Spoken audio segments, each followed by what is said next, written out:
Kaluna, you can start, please. Okay, hi everyone. Good afternoon, good evening, wherever you are, whatever time it is. Welcome to the 15th Capacity Building Training for Young and Emerging Evaluators. My name is Halyuna, and I'll be your moderator for today's session. And I'm a co-leader of Evaluate Asia as well as Evaluate Mongolia. So today's session is titled Designing Better Evaluations When Traditional Criteria Meet Creative Bricolage. And for this session, our partners are Evaluate Asia, Evaluate Global, Slava, Evaluate Bangladesh, Evaluate Mongolia, Evaluate Indonesia, as well as APC Hub. We're very excited for this session. So, as I mentioned, I'm Helena, as well. I'm a co-leader of Evaluate Asia and Evaluate Mongolia. So first of all, before we start to our session, I would like to remind everyone of our ground rules. So first of all, please format your Zoom name for first name and then your last name, as well as your gender and pronouns. So for example, Amanda Mottershed, she/her, and please remember to keep your microphone as well as your questions, keep your microphone and camera off. And if there's any questions, you can send it to the chat below, and we can discuss that after the session is over during our Q&A session. Okay, so for this session, our training objectives are by the end of the session, participants should be able to recognize both the strengths as well as the limitations of traditional evaluation criteria, such as the DAC framework, especially in complex settings.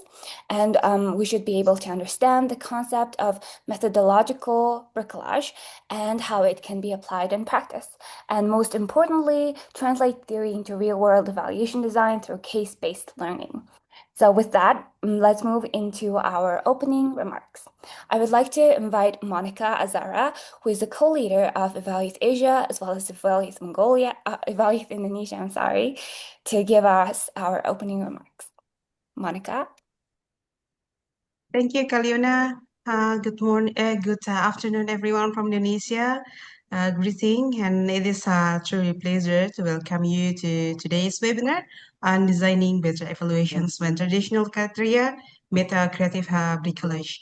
My name is Monica, and I'm honored to be here as a young emerging evaluators, and I am a representative of Evaluate Asia and Evaluate Indonesia.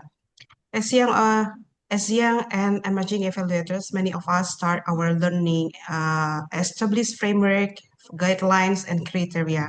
And these foundations have shaped the field for years and still provide useful structure and shared language.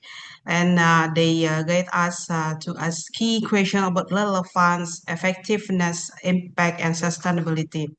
But as our evolution context become more complex, dynamic, and shaped by local realities, we are reminded that no single method or framework can fully capture what's happening. Then program change, stakeholder bring different perspective, data isn't always neat, and real life rarely follow linear logic models. That's why today's conversations matter. Then these sessions invite us to think beyond rigid boundaries and explore methodological bricolage. Bricolage is about adapting with intentions, designing evaluations that are fit for purpose, responsive to context, and grounded in both theory and life experience. Today, we will explore how traditional evaluations criteria can work alongside more flexible and innovative approaches. Then we will talk about how evaluators can make thoughtful design choices, balance structure with creativity, and stay methodological sounds while responding to context. We also will explore. We also excited to share real world case from our colleague from Bangladesh. As will bring the idea to life. It's remind us that's also remind us that us as emerging evaluators are not only learning, but we also innovating, practicing, and helping shape the future of the evaluations. On behalf of Evaluate Asia and Evaluate Indonesia, I encourage all participants to engage actively, reflect critically, and take inspirations from from today's discussions. May these sessions empower you to move beyond one-size-fits-all methodologies and and design evaluations that truly matters. Thank you for being part of this learning space. I hope we have a rich and meaningful discussion together. Enjoy the webinar. Thank you. Over to you, Kaliuna. Thank you, Monica, for setting the tone as well as our ground for today's session.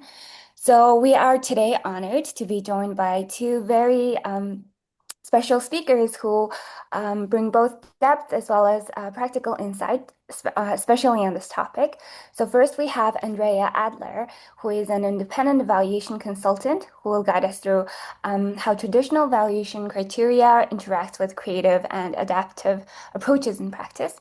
And joining her, we also have Samsul Hussain Sadi, who is the founder of Evaluate Bangladesh, who will bring additional regional and practitioner perspectives into the discussion. Thank you for both for being with us today. So, Andrea, I'd like to hand over for you to begin. Thank you very much, Kaliuna and Monica, for the introductions.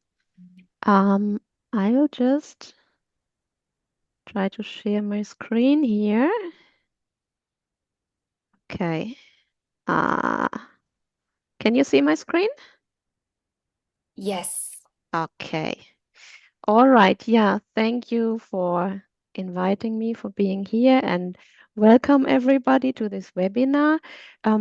I'd also like to thank Asia Pacific Evaluation Association, of course, for organizing this, Eval Youth and the national chapters, and also the Sri Lankan Evaluation Association. So my name is Andrea. I'm an independent evaluation consultant. Originally, I'm from Germany, but I live in Sri Lanka with my family, with my husband and 3 kids. I live in the south of Sri Lanka in Galle Fort. And yeah, we have 3 kids, and recently we also got 2 cats as an addition to our family. Yeah, first of all, I'm very happy to speak to you, especially to the young and emerging evaluators. That's why I thought it would probably be interesting for you if I talk a little bit about my own journey into evaluation. So I started doing evaluations about 10 years ago. At that time, I was rather a proposal writer and project manager in international cooperation, and I really got interested into evaluation. I think at that time there was no Eval Youth, or at least I was not aware of this. Yeah, so I think it's a great initiative to have Eval Youth now. Um, how did I get there? So I mean, I didn't have any experience with doing evaluations. I just had my background in social science. So I had learned some, quantitative methodologies, qualitative methodologies at university. I knew a lot of people, of course, and among them also some experienced evaluators. So I started to speak to one of my friends. I said, hey, listen, I really like to, do some evaluations and get into that sort of business. And yeah, and then at some point she said, yeah, just come and piggyback on one of my projects. And this is how it worked. So um yeah, and then one by one we did different projects in different teams, and I built up my own portfolio. So this is what you should all do as young evaluators. My advice is, do not focus on only getting your degrees ready or perfectly shape all your technical skills. My advice is just, start to do some work, join a consortium, and, start small but gain experience and find your way.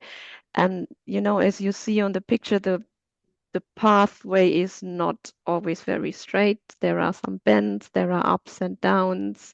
A lot of evaluators, they have different hats on, I would say. They don't live only on doing evaluations. Like I personally, I also do general M&E support. I still do proposals. I still do trainings. So some people work in the university part-time.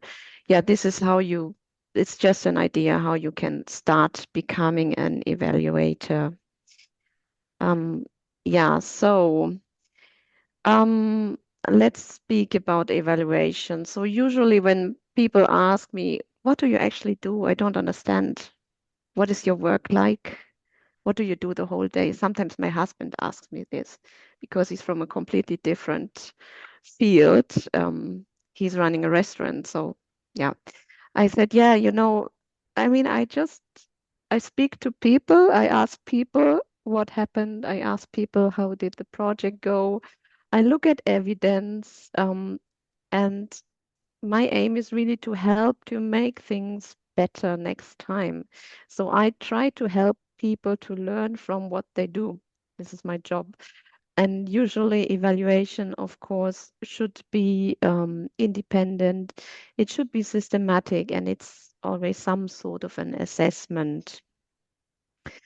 So this is already where we can go a little bit into history. So this is what I did, I would say, the first 5 years of my evaluation career. I was really working very closely along the normative framework, the traditional normative framework, which is OECD DAC. So these are 6 criteria. I'm sure many of you have seen them. They were developed in the 80s, late 80s, early 90s. And the primary purpose was really to look into accountability. So donors who gave the money for projects, they really wanted to ask, where did the money go? And, you know, yeah, so who is accountable for what and how did that work? Um, Here we have 6 criteria. I'll just quickly go into each one because some people might not be aware of them. So we have the relevance. That is usually the first criteria you look at. Is the intervention, the project, the program doing the right things in terms of, responding to the needs of the people you work with, to the needs of the place you work in? Then you have the sustainability. That's a very difficult one. Will the benefits of this intervention actually last? What will happen after the funding ends? What will remain? We have impact. That's a huge one. That's at a very high level. What kind of difference does the intervention make? Usually we measure this as a contribution to something like, for example, the contribution to improving the inclusion of children with disabilities in schools in country XY. We have efficiency. This is all about resources. It's usually, I would say, a bit an easier question if you have all the information available. Effectiveness, that is really this classy ticking the box exercise. Have we actually achieved all our objectives? Have we achieved our targets? This is where you can really see this accountability aspect. And then there's a 6th one that is coherence. That criteria was added lately. I mean, not lately, but a couple of years ago. It was added later to the evaluation framework. And it's really asking about how the intervention fits into the overall project. Like there might be similar interventions funded by other donors. There might be interventions, programs by the government. How does this all fit together? Yeah, so now really keeping all those 6 criteria in mind and the normative framework and all the, the history that I was trying to explain. What do you think? What do you think yourselves when you look at the 6 criteria and maybe in your work you have done evaluations yourself or you have maybe read evaluation reports, have been involved in some way? What do you think? Which DAC criterion out of these 6 do you find the most difficult to work with in your evaluations? Please just put your answer into the chat box.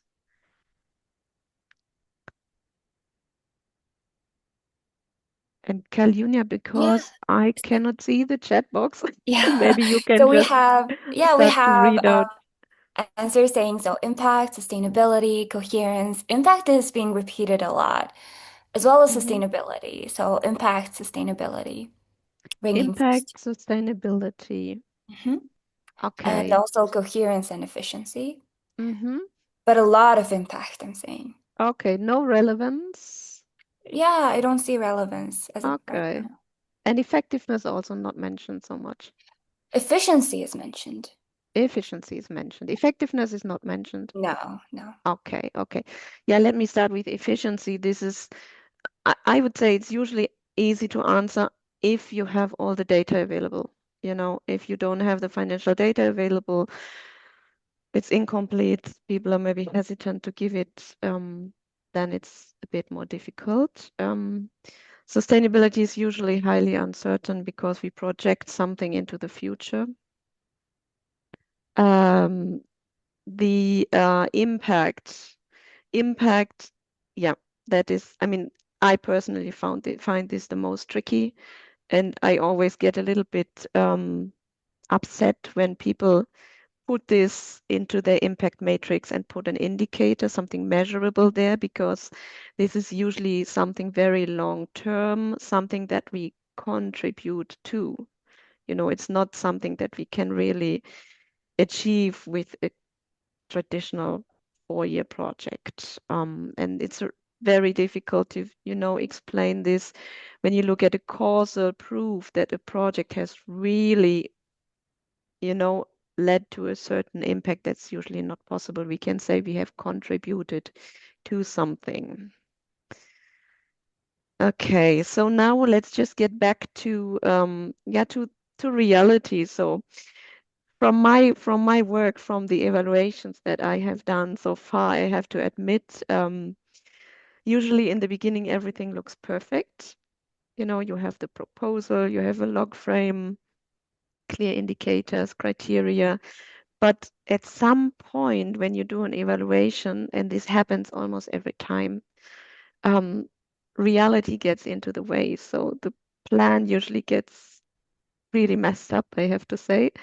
Um, the plan for the project. So either the context has shifted, stakeholders disagreed, data got missing, data is not there at all, data was not collected in a consistent way, resources were cut or resources were just not sufficient. So this is what usually happens, and I would say this is very normal. This is nothing to become upset about. This is very normal in every project and in every, almost every evaluation process. I just try to show this to you in a different kind of presentation here. So we have projects where we have very few people and very clear results chains. So this is when we are in the comfort zone, in the green zone. Everything is easy and clear. The goals are simple.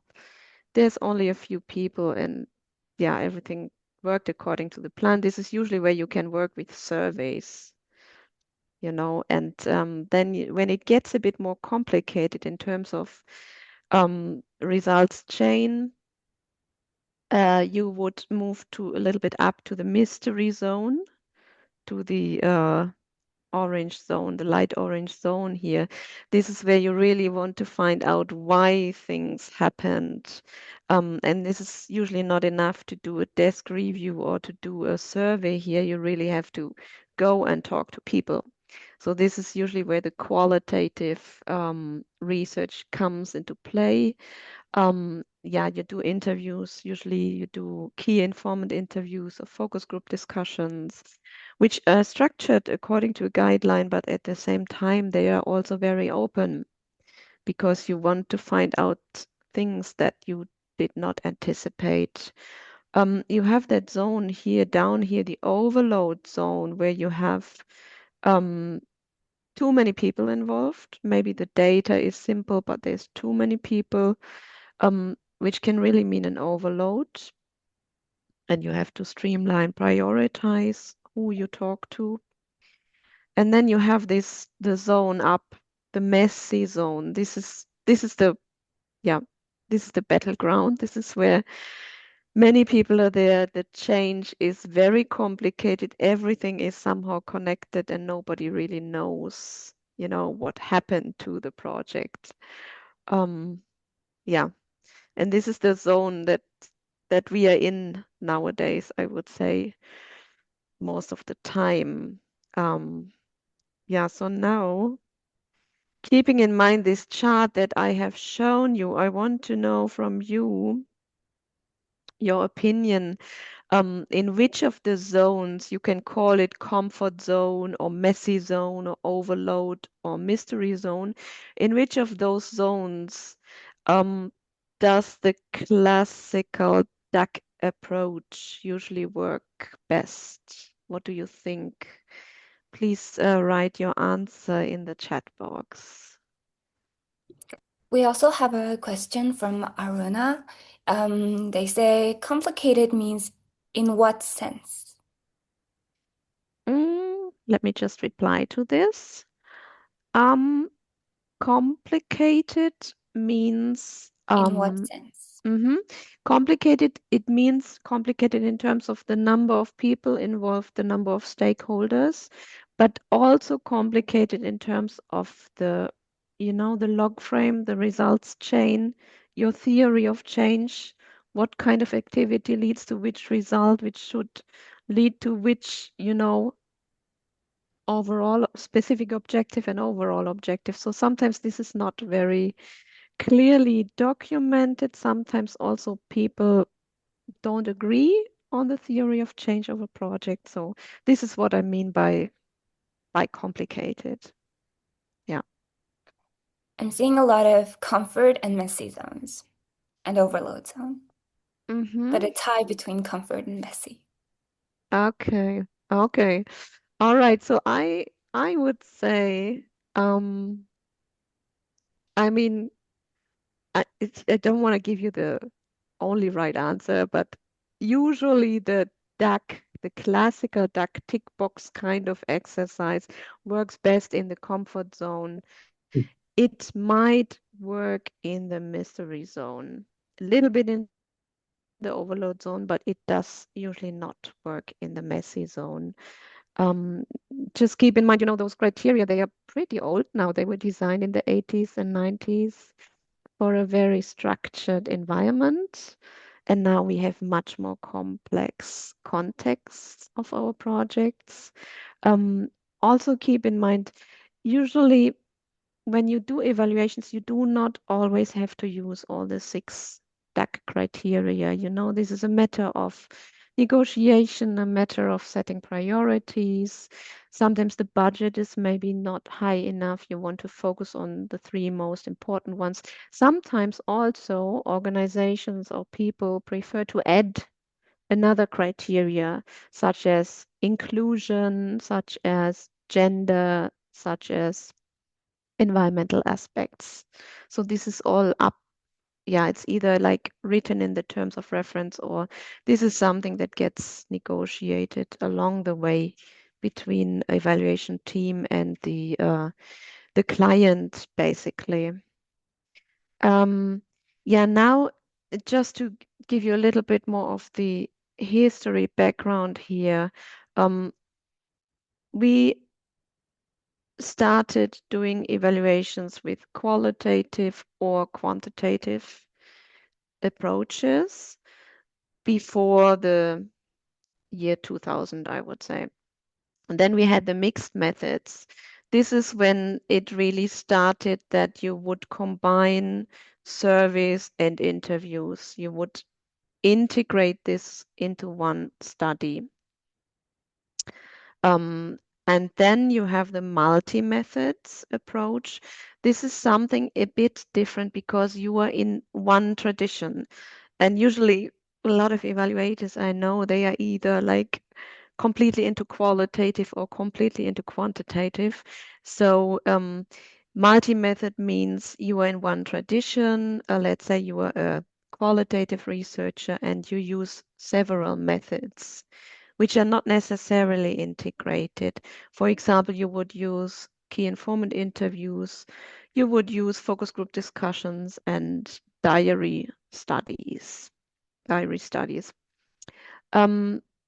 Bricolage, in contrast, and this is, I would say, one of the latest things that came up, is adapting and combining parts of different methods.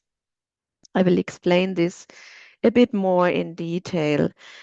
You see here the evaluation metro map. So I don't want to scare you with this, but I think it's pretty nice because it shows definitely not all of the tools that are being used in evaluation, but a couple of them, and I would say it has the most commonly used ones, and it really shows there's so many, and tools are connected. They don't work in isolation. It's just like using the metro. There are different ways to reach a certain destination, and yeah, you really have to see which route fits your evaluation purpose best. And yeah, this is already where we are with the bricolage. So what does bricolage mean? Bricolage basically has its origins in the wording of bricoler. It's a French word, and it means tinkering, fiddling, doing some odd jobs. So this can, for example, mean mixing different styles, mixing different materials, doing some craft works. Yeah, and this in the evaluation context, bricolage really means you have different approaches, methods, and tools, and you recombine them. And you don't do this in a messy way. You do this intentionally. You always do this according to the purpose of your evaluation. So you really have to make up your mind and have couple of discussions and chats of how to best combine things. Another aspect is this one here. We were talking recently a lot about the methods police. So you see that policeman who is telling you to really apply a method strictly as per the plan. So usually a method, has its inventor. Somebody invented a method, and the question is, are all steps of this method usually or always good for the purpose of our evaluation? You might have situations where you want to culturally adapt a method, where you have a political situation where you, for example, you cannot ask certain questions, or you have resource constraints where you really cannot do a method from A to Z. Here I have another question for you. Have you ever adjusted an evaluation method due to the context? Could you just give me a thumbs up if you have done that, or a thumbs down if you have not done that?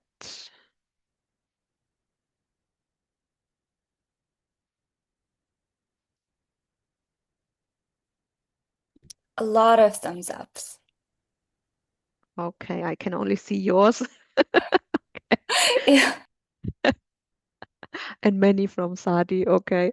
And nobody is putting a thumbs down. No, I don't think so. Okay. Okay. Right. Yeah, that's a good survey. That's matching with my expectations actually. So all of you have adjusted methods due to the context. That's pretty nice to know actually. Yeah, so before I lead over to Sadi, just a little bit of summarizing what I have said. So really, it's all about your evaluation context. In the traditional evaluation, usually starts with a very fixed design, and it works very well in stable environments with few stakeholders, with a very clear results chain, a clear log frame, and clear indicators. And it really follows predefined methods. The bricolage, however, this really works best or should be used when you have complex environments. It adapts methods to the context. It is not compulsory to follow a method from A to Z. You can do adaptations or shortcuts. It has an emphasis on responsiveness, on participation, on ownership. It has very flexible tools and combinations, and it really starts with a purpose. So it is all about really knowing when to use which approach or when to use bricolage and how to defend your choice of method in an evaluation. This webinar, the content was really born last year in December when I met Sadi for the first time. We had a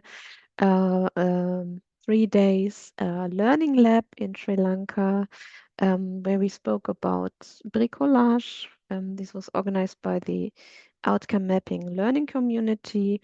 It's a very good resource for you, by the way. That's why I'm showing this slide here. So if you want to learn more, if you want to discuss about bricolage, get in touch with the OMLC and really contribute to the discussions here.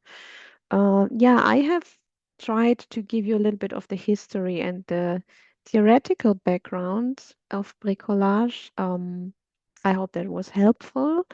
And I'm handing over to Sadi now, who has a very nice real-time case study from Bangladesh. And I'm very happy to answer further questions in the Q&A after Sadi's session.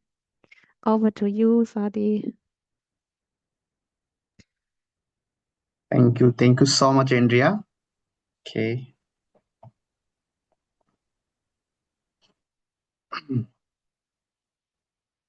Let me go to my presentations.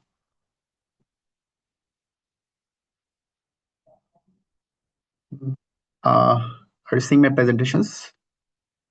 Haluna? Yes, we can see it. Can you Okay, start so the slide? yes, The slide. I'm going to slideshow. Show Just a minute. Sadi. Yeah. Is it okay, Andrea and Haluna? Yes, it's okay now. So thank you so much, Andrea and Haluna, and all of the people those who have joined with all of us. And here is I'm Sadi. I'm currently working with Save the Children Bangladesh as a Mid and MIS officer of child protection projects. And I'm also working with Bangladesh as a volunteer for from 2024, and also founder and co-leader of People with Bangladesh. So thank you so much, India, for introducing me nicely. And I have also joined last November and December Sri Lanka for Outcome Mapping Learning Lab. And here I had a scope to present a poster, and somehow India was so interested about my poster, and she decided to make it happen upcoming webinar. And I also took this opportunity to share my experience and to share my learning also. So here I'm going my presentations. Okay. First of all, I want to share my project actually. Basically, I'm working with two projects in my organization. One is Operator Consortium project, and another one is Strengthening Children of RMG Workers Protection and Education Rights, which we call SCOPE project. So I'm the main focal and MS focal for both of the projects. So whenever I was applying for Bricolage, so they also seek a poster from all of us if we want to share. So I have been discussed with my project manager how we have developed our previous evaluation for this project, because I'm just working in the second phase of this project. We have been already done our first phase of the projects, and it was done last June 2025. So I was involved with the evaluation process, and we hired a consultant firm at the end of the projects. So I was directly work with them. So I thought that I could share my experience, share my learning, how Bricolage incorporated in my project also. So here is my project. You are seeing I have been trying to keep some ideas to get the knowledge about my projects. So my project team, child protection and education, it's an integrated projects, and here we are targeting 2000 children of RMG workers. RMG workers means ready-made garments, and Bangladesh, we have lots of ready-made garments industry in Bangladesh, and we are getting lots of revenue from the all over the world also. So our key stakeholder is local government institutions for project locations, looks to for schools, authorities, and teachers, also RMG factory owners and RMG factory owners associations, and also community leaders. So, and we have 4 daycare centers also, where we are serving children, those who are 2 to 5 years old, and all of the children are from the women RMG workers. So why are we giving the services to them? Because these women are working in the RMG industry, but these RMG industries don't have any kind of daycare center or any kind of facility for their children. So Save the Children, with the support of the Save the Children Sweden, we have proposed a project where we have established 4 daycare center in the 4 hot zone of the RMG sectors in Shabar and Gachipur. And these children are kept in the daycare center till 7:32 from till 7:32 from the evening. So at these times, we have the daycare supervisor, we have the teachers, we have the community supervisor also. They are supporting the children. Children are playing, children are enjoying, children are sleeping in the daycare center, and they are taking food also. And those mothers working in the RMG industry, they are working there so confidently, and their productivity and their skills are growing gradually. So this is the reason we are supporting this project and we are investing in this project.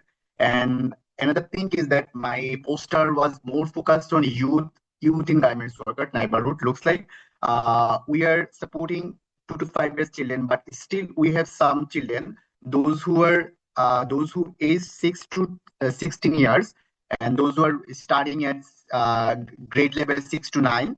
So we are also supporting them as educational support, remedial support. Remedial support means we are giving some extra support, science, technology, education, and mathematics support. We are providing the robotics learning, and we are providing the some technical learning and tech hub learning also for their betterment, because these children are also coming from the RMG, women RMG workers and RMG developer also, but somehow they don't have any kind of additional support to take their education more seriously. So as from the Save the Children, we are supporting them from our sides, and we have been also developed some child club. Those child club are more focused on community awareness, child protection, and to prevent the child marriage, to prevent any kind of violence from the community, and more focus on green skill and decarbonization. And they're working for the community to make it more greenery. So there are tree plantation and others also. And this year, this second phase, we are promoting some of the eco club, which named from child club to eco club, more focus on climate change and climate adaptation also. So if I go to my next slide, here is the project first phase project goals, and here is the 3 outcomes which we have been already done for the first phase. Second phase, we are also working for the second phase. So I'm not going for this project goal, but I'm just going to not going for the outcome, but that project goal was children of RMG workers in Dhaka and Shavar can realize their rights to quality and inclusive protection and education services. So already I've been saying that we are trying to make their life more easier, more qualityful, and also to get a vibrant view and inclusive protection and education services. Because this is why Save the Children in Bangladesh, we are working education and protection sector, and those sectors are working to get the inclusive services to them. Okay, so here you can see the project overview of the targeted population challenges. What is the targeted population challenges? Addressing challenges included limited parental supervision, inadequate early childhood care, and gender-based vulnerabilities. So what we are intervening, there is the early childhood care and development services, daycare, child-friendly spaces, and science, technology, engineering, and mathematics, and life skills training. And also more importantly, youth-led dialogue circle. This circle foster in open discussion where adolescents express their thoughts and experience, promoting peer learning and community engagement that empower them in their surroundings. And here you are seeing that challenged phase. Looks like this is their daily accommodations. Those RMG workers are living more congestive situation, which we call slum. So you are seeing that field context influencing methodological choices. Somehow we have to think beyond our traditional evaluation approaches. Looks like to find suitable space for daycare center at the community level due to poor infrastructure, lack of proper ventilation, as well as child-friendly sanitation facilities. If I say about my recent experience, and as I'm working, so we are not getting enough suitable place at the community where we can say this is the daycare center. We had to communicate with the community people. We had to communicate with rebuild it because they don't want to rebuild it. Because if we want to see that someone we are making a daycare center, but this has no quality, this will also questions to us how we are maintaining the daycare center. And see, here is the area where they're living where they're living, and the living condition of RMG workers family shaping evolution realities. So if I say about my project, for both of my project, we have a budget and we have an budget line for end-line evaluation, but somehow it's looks like we are working as okay, we have to do the end-line evaluation, but it's not seriously sometimes, or we are hiring a consultant firm and they will do the end-line evaluation and we will go for the second phase also. But sometimes, and we needed to realize that for this community, we need to think beyond our evaluation. How this how our project has impacted on them and how they're living their life also, and what changed the real scenario of the community actually. So I'm just asking all of you, as I have shared my project and project experience also. So do you think a traditional evaluation approach is sufficient for this project? You can type yes or no. Then Khaluna can say to me, what do you think actually about my project, so that I can go for what?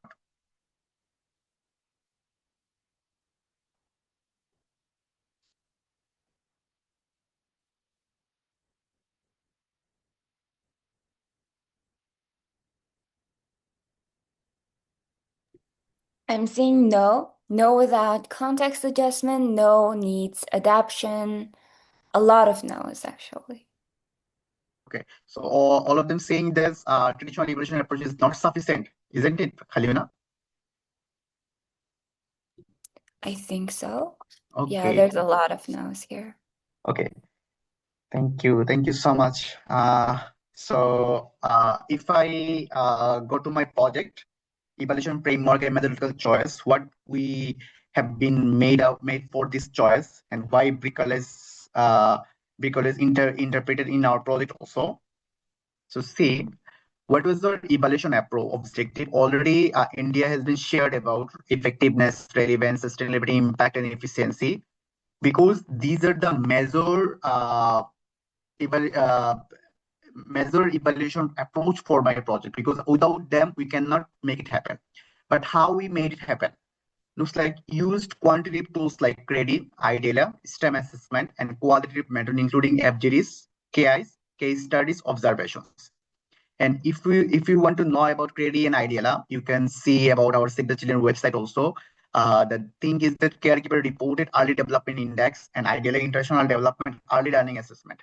Looks like as we are supporting the children, at the same time we are supporting also parents, we are supporting also daycare caregivers.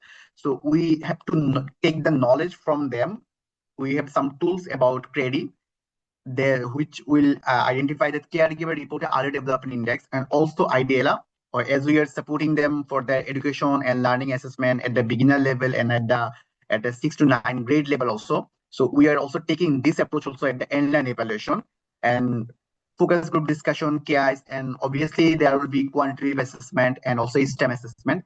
So how we'll make the STEM assessment also? So we are also STEM assessment. We have some mechanism. What was the passing rate of for all of them at the end of the year?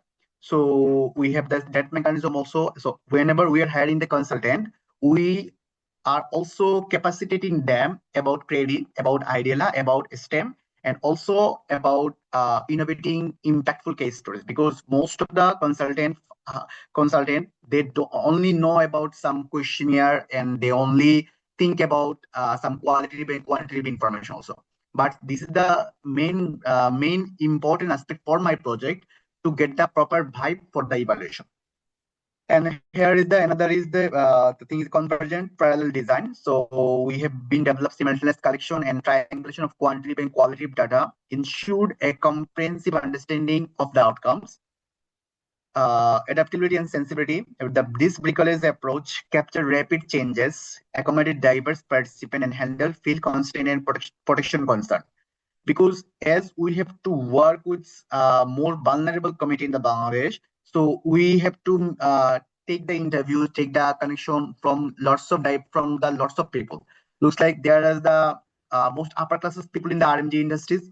There are the lower classes people in the R&D industries. So we need to take the interview from all of them. So if I go to the next slide also, why Bricolage as an adaptive approach actually, and this is a two picture as already Andrea mentioned that we have been appeared in the last outcome mapping learning level community also. So these two pictures from this looks like you are seeing a Bricolage picture, and here is another one. Someone is written why Bricolage. So I just added for a vibe for all of you. So we addressing complex context, Bricolage was chosen to manage dynamic context with mobile and vulnerable respondent effectively, and also blended evaluations tools and flexibility and responsiveness, and the more important, ethical and inclusive focus. So last one, I have to say that this approach aligns with ethical, youth-centered, and inclusive evaluation principle in complex settings. Looks like if I say about my project is in more complex settings, and we have to pass lots of complexity during the project implementation period, and also whenever we are giving the support to them also, because we are not getting the peoples and we have to make some communication and coordination with the local authority also. So these are the complex procedure where Bricolage would be the most meaningful solution for evaluation approach. And these are the things we are developing the children skills and children development also, because we have some sports and others capacity building session for the children where children can participate effectively, and you are seeing that community people, their parents, teacher, everyone is participating in the games. And so here is another daycare center where we are celebrating the Child Day, World Child Day. So these children are participating in there, and they are promoting and they are protecting the child marriage and any kind of child violence in the community also. So you can see the picture. So here is my another questions to all of you. Would a rigid design capture these complexities?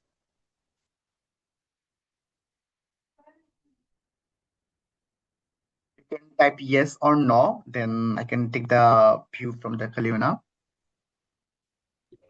Still seeing a lot of no. So Okay. probably not. It would miss a lot of aspects. So no. Okay, sure. Thank you, Kalina. So if I go the process reflection, what well and what was challenging actually, and you were right actually. It's not. It obviously it will be no, because it's not happened also. So I'm just sharing my project, what worked well and what was the challenges. So I'm just going through a little bit rush, because we have to complete our session by 8. So successful youth engagement, and successful youth engagement means you were seeing that some of the youth, those who are taking the classes from our teachers, So we have some eco club, we have youth club, and we have child club also. So we are capacitating them for their community development and for the community awareness, because most of the peoples, most of the women, they don't have enough kind of awareness level to keep their children safe and sound. Somehow we found a lots of cases. Looks like they went to the government sector, and but somehow they kept their children to a caregiver, but somehow this children was uh, this decision was balanced by this by the caregivers, and uh, also there are some issues for this caregiving support also, and this somehow they're taking, okay, it can be happen, because we don't have any kind of other options also. But now these children, these youth groups are thinking, if our project is going to end by the donor, what will be the next course of action, how we can go beyond our project period also, how we can make this daycare more sustainable also. So this is the things we are trying to make them more impactful and more sustainable also. And as you know, I'm working with Save the Children, so we have in impactful database management system, and we have incorporated system where the data of the project partner can directly deliver the project data, and anyone can see the data, what was the project status and how project will run. And another thing is that in the project running period, we have strong accountability and feedback response mechanism systems. If any children, any community level members, or any community stakeholder has don't get any kind of enough support from us, or is there any feedback from them, we can instantly incorporate them, and we have to incorporate them by 1 week or 2 weeks also. So this is the main way we are working for them. And if I say about the challenges, so challenges included limited digital skills, cultural stigma, effective reporting, and high mobility, and causing data gaps. So if I say, one of the children was saying that there was a child marriage, so somehow they are trying to protect this child marriage, but somehow the community peoples, they are threatening them. So the thing is that they are saying this, why you are protecting this child marriage, because we have to make it happen, and this project will not sustain anymore also. So this is the fear, this is the more cultural stigma. They are thinking, we don't need to go for it. Yes, this project is working, this project is in, but we have to make our life also. So obviously there are challenges also. And adaptive evolution design, what is the adaptive evolution design? The Bricolage approach allowed flexible adjustment to fill realities while maintaining evolution rigor and lesson for the future of work. So at the same time, we still remember that we had to negotiate with the consultant. We had to communicate with them to get the more impactful stories, to get the more impactful data from the children also, because somehow those children 2 to 5 years, they are also our project beneficiary and project participant also, but they couldn't say about our project also. So what we have done, we had to communicate with their parents, we have to communicate with the people, those who are surroundings, and they are answering us exactly what our project has been done, and what we could be done also. And if let's go over the more care learning more deeply, here you've been says is that stories matter. We are taking lots of stories from the children space and daycare center also, how children space are awarding them, and how they're getting more vibe from the children space. They are getting lots of books, newspapers, and some of the games also. And obviously this is helping them to improve their mental condition, and also getting enough knowledge from the diverse world also, because they are not getting the knowledge from the knowledge from the community also. And we have also digital instrument in the digital space center, and they are getting the computer access and other technological access also. And yeah, I have also said the iterative evaluation and engagement, so I'm not going for this again. And okay, so I've also already discussed about all of this. So what is the traditional and bricolage approach in practice? What is my learning? So traditional evaluation methods use structured surveys, fixed indicator, and standardized frameworks for comparable metrics. Bricolage blend structured assessment with open-ended activities like storytelling and observation techniques. And complementary insights, this hybrid approach complement quantitative data with rich narrative explaining changes in communities. So this 3-1 is my major approach for my poster, what I have been presented at the last outcome mapping learning lab community. So these three things I have been strictly maintaining for my project and also maintaining for this second phase is also. And here you've been seeing that youth engagement and learning and contributions.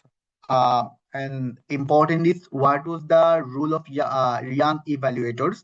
This is the more important for our project. And if we say about young emerging evaluator, and we are talking, and as I'm also saying that I am also young emerging evaluator for last 2.5 years. So what is the main rule? Fresh perspective and empathy. Young evaluator bring fresh insights and peer-level empathy, improving rapport and erosion responded. Active participation in data processes, youth actively supports data collection, digital entry, and interpret findings through reflective discussions. Empowerment and ownerships, involvement of young evaluator, strengthen ownership, empowerment, and diverse methodological contributions. Bridging generation gaps, young evaluators bridge generational gaps by bringing creativity, adaptability, and lived experience to evaluations. And as we have been inspired from this last learning lab, where we have been joined, I along with Andrea. So what was the learning lab insights actually? So exploration of bricolage, already we have been discussed, ethics and methodology reflection, context awareness and engagement, and bricolage as philosophy. So last one is the bricolage is appreciated as philosophy grounded in creativity, responsiveness, and respected for live realities. What is actually changing and what we would take for our future project and future steps actually. And here is all of the learning lab questions. Some of the I have been captured and I have been tried to present here. How does bricolage inspire reflection? Rule of youth evaluatory in MEL, enhancing evaluation with digital tools, ensuring credibility and ethics in bricolage. So this is all of this group work we have been done for 3 days at the Sri Lanka. And there's a learning lab code, lots of things, and you are seeing a poster, seeing a display board where we have been blended outcome harvesting, outcome mapping, and most significant change. How all of them connected with theory of change and log frame, and also analysis analytical tool for all of this. And we have been developed in our group work in there.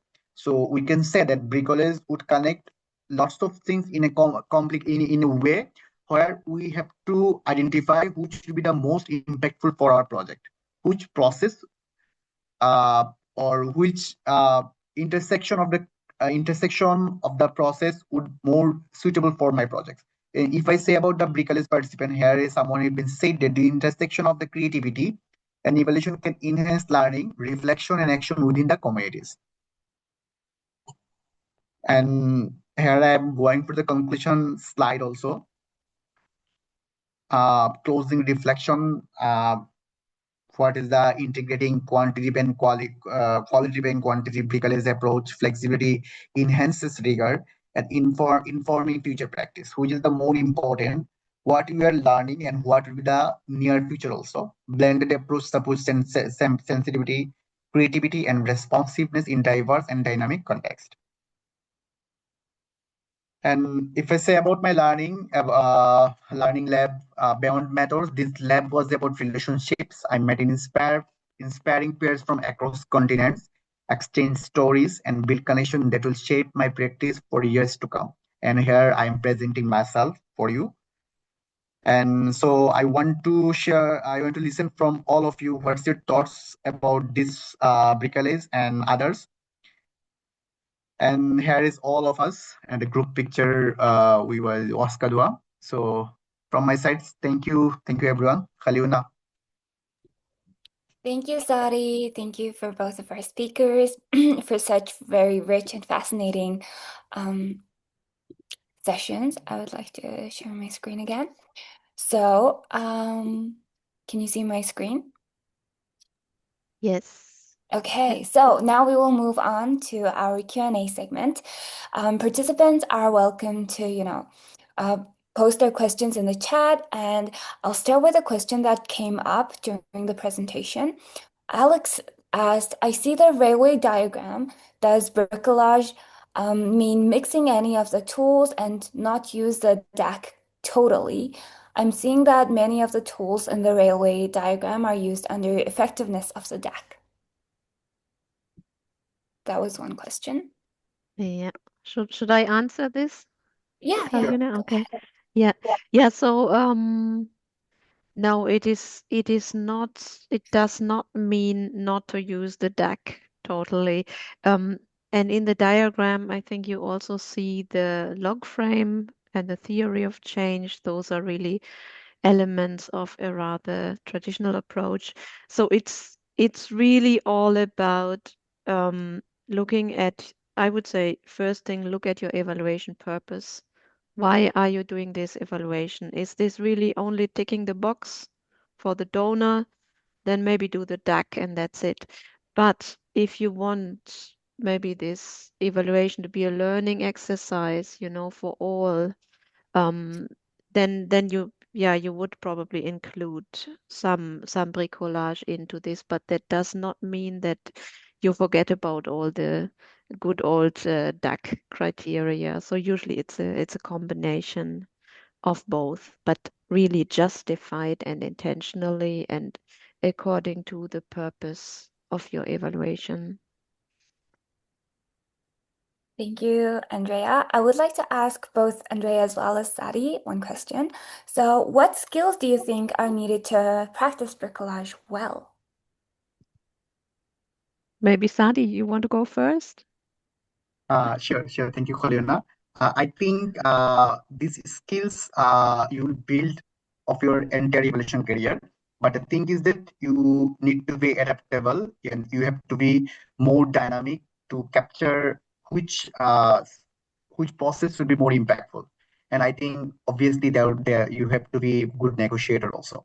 And because you have to deal with the project manager, you have to deal with the consultant. I see. Okay. What about you, Andrea? Yeah, I fully agree with Sadi. Maybe just adding communication, interpersonal skills. So, whatever you suggest, discuss this with your peers, discuss this with others, because usually that's when you get the best results. So networking, of course, also comes into play. If you want to use a certain tool that maybe only a few people know, you want to get in touch with those people to know how to use it, because you cannot be the owner of all these I don't know, 35 tools of the metro map. So usually we have experts for each and every method that we can work with. I see. So, also another question. In your opinion, what kind of like we're talking about like the benefits of bricolage, right? So, what kind of risks could also come with it? Welcome both of you to answer. And you can answer. I should answer? Or you answer, Sadi? Sure. I think there are lots of risks. Looks like somehow, if I say about my risk, my experience, somehow we are bounded by donor limitation and donor uh, documentation. So we have to go with this actually. But somehow another thing is that uh, we are not getting exactly data, or somehow we are not selecting the exact consultant for our project evaluation also. And another thing is that if you don't try to make the tour exact way, which you want to make it more effective at the beginning of the project evaluation, otherwise we will not get a real bricolage in system. So this would be a major risk from my side. And I yeah, see. Yeah, thank you. I can just add, of course, one risk is this has happened to me also, exceeding your budget or your time limit. So usually you have an assigned number of days, and if you do bricolage, this takes time. You need to do a lot of discussions. You need to work very bottom up. So sometimes you might end up yeah, putting more work into it than you actually get paid. Um, Another one is if you're not justifying your bricolage approach. So as I said, you have to justify which tools you mix for which purpose. And of course, and that's maybe a bit of a more general comment on evaluations. Sometimes evaluations can also do harm. You should always keep in mind, um, is it really necessary to ask this additional question because you're taking someone's time, you're maybe, you know, diving into someone's privacy. So you have to be very aware that there are ethical considerations and only ask questions that really bring added value to your evaluation purpose. Of course. So Raju asks, can you state what factors or contexts make you tilt towards bricolage rather than traditional DAC tools? So are there other considerations in terms of population diversity or higher number of interventions or projects which work in diverse themes? Should I start, Sadi, or do you want to? You can start. You can start. Yeah. So I mean, I had something, and it's a reality. It's a bit, I mean, I have to admit the budgets are being cut. So usually what you do is, I mean, it's just an example. So usually my evaluations, they were like 30 days. And then the client came and said, can you do it in 10 days? So I said, how can I do this in 10 days? So we just, cut down on the number of that criteria, and we did a learning workshop instead of doing a lot of qualitative interviews. So this is what happens in reality. Um, are there other considerations in terms of population diversity, higher number of interventions? Yeah, if the data is not in order, you usually have a very nice plan, a log frame, but are the numbers really being collected consistently? Was the project able to measure not only numbers, not only outputs, but also outcomes like changes in behavior awareness? So sometimes this is just not there or it's not documented. And that is when you have to, yeah, you have to make use of some of these tools. Sadi, do Okay. you want to add something? I'm sure you have Yes, something to add. yes, thank you.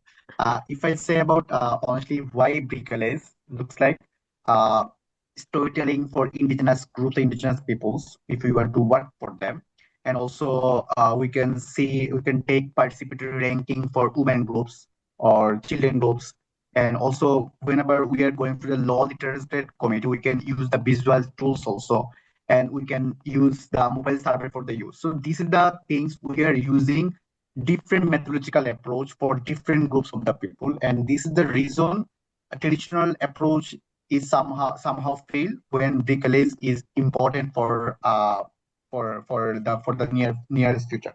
And also, if you say about when the theory of change doesn't match the reality, looks like you will see that many theory of change are donor driven and many reflect field dynamics, and we are seeing lots of things also.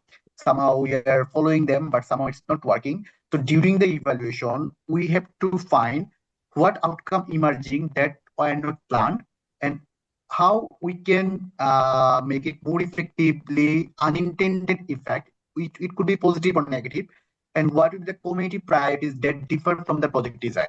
So whenever we are going to the field and our evaluation consultant is going to the field, but somehow he's coming with the data which we are expecting, but he or she is not coming what we are not expecting. So we have to think what is the community priorities beyond our project design. So hopefully I covered the answer.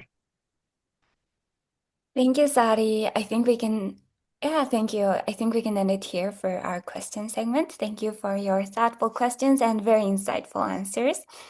I think we can move on to our group picture. If everyone would like to open their cameras and we can take a picture. Sure. Should I take the picture or is someone else taking the picture? Yeah, I will take. Okay. Should I Please stop open camera, sharing my everyone. screen?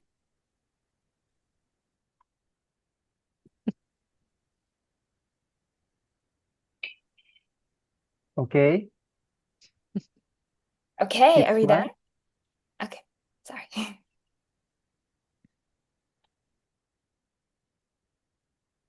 Okay, page one.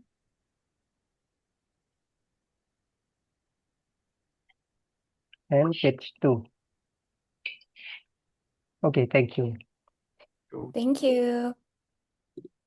I would like to invite to formally close our session for today, Emil Epa, who is the president of the Sri Lankan Evaluation Association, to give us our closing remarks. Over to you, Emil.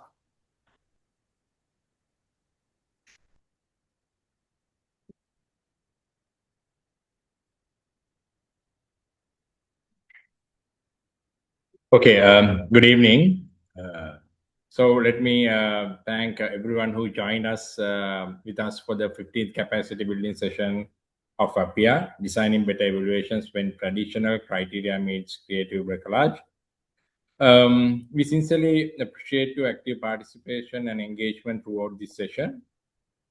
It was inspiring to witness such strong interest from young and emerging evaluators, as well as experienced practitioners who are eager to explore innovative and adaptive evaluation approaches. So our heartfelt thanks goes to Ms. Andrea Adler and Ms. Hussein Sadi for sharing their expertise, practical insights, and real-world experiences. So your contribution provided a valuable perspective on blending traditional evaluation criteria with creative, context-sensitive methodologies. So I would also like to thank Ms. Kaluna for moderating this session and guiding the discussion so effectively. We hope the session provided meaningful learning, fresh ideas, and inspiration to design more responsive and inclusive evaluations. Your continued enthusiasm and commitment strengthen our evaluation community. So we look forward to your participation in upcoming webinars and capacity building sessions. And once again, thank you very much for joining with us today, and good night. Thank you. Thank you, Emil, and thank you to all our speakers as well as our participants for your time and engagement as well as your thoughtful contributions. We encourage you to stay connected with us through our future webinars as well as events. So we have Creative Methods and Community Evaluation upcoming on the 18th of March. You can register here through the QR or through the link, I think, which will be shared with you through the chat. And we are also calling for papers for the Asia Pacific Journal of Evaluation. And you can scan the QR for more details and submit your papers to the email here, as you can see. And for the Tokyo Call of Action, you can scan the QR for more information as well as signing the action. Have a wonderful night, everyone, and we look forward to seeing you at future sessions. Thank you. So please keep in touch with us. Thank you. Thank you. Thank you. Thank you. Thank you. Thank you. Bye. Recording, Ahmed. Thank you. Bye. Mhm.